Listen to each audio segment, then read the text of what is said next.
Cole, do you support renewable energy mandates on utility companies? Absolutely not. That's a free market issue, and it goes back to my time on the Energy Committee in my first term, learning about Line 5, visiting the power producers around the state of Michigan.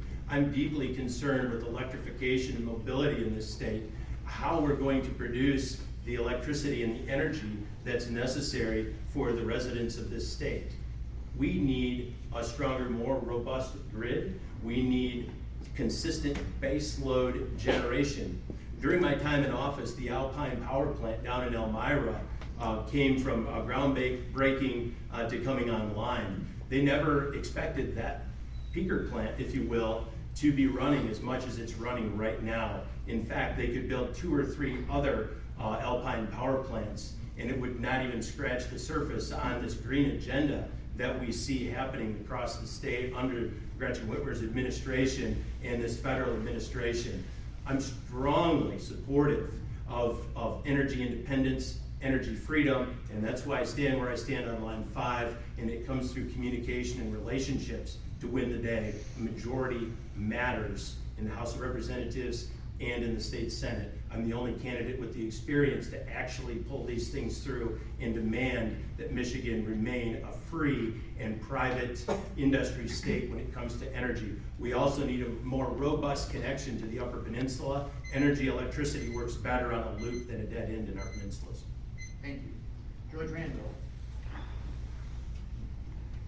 Yes, I'm a member of the Northern Lakes Economic Alliance for Emmett County, and we had a symposium this week where we had presentations from the governor's economic people and from locals and DTE and Consumers Energy, and the representative from DTE got up and said, boy, we're going to plant trees, we're going to help our environment, we're going to diversify. But meanwhile, a business like mine is paying higher and higher electrical costs, higher and higher gas costs.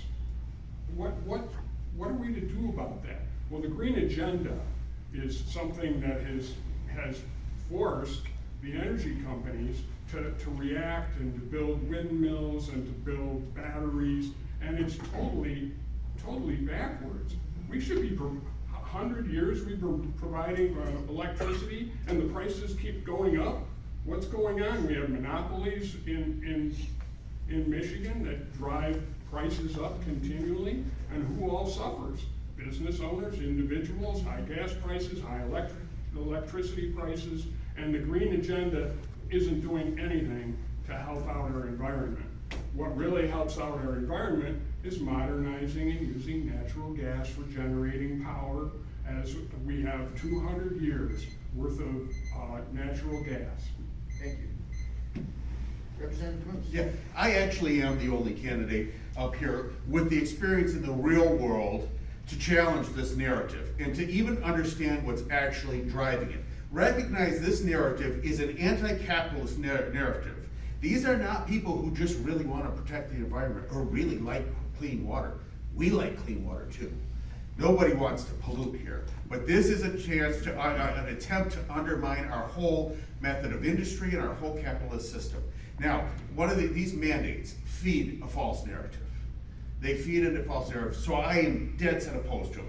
And I listen to companies who are buying into this. When General Motors came out, for instance, and said by 2035 they're going to end the production of the internal combustion engine, I was thoroughly offended by that, and every one of us should be, because one, it's not possible.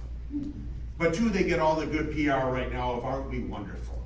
I'm offended by watching all these sort of leftists come up and celebrate, we need to shut down Line 5. And they all drive up in their nice SUVs and pat themselves on the back and say, boy, didn't we do something great here? We need to stop this narrative dead in its tracks. And I've been a leader on that for decades, fighting this stuff. I started a whole organization dedicated towards rebuilding manufacturing in this country. And a core of that was fighting this environmental, out of time. I could go on for hours, but we need to stop this narrative, no question. Thank you. Wellington? Can you repeat the question? Sure.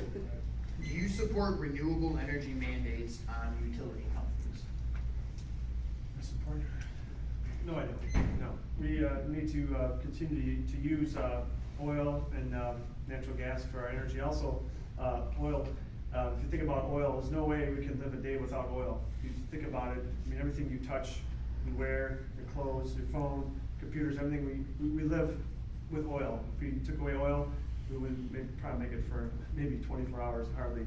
But I think that, you know, Michigan itself has plenty of oil and plenty of natural gas, and we can actually become an energy independent state if we actually push that agenda.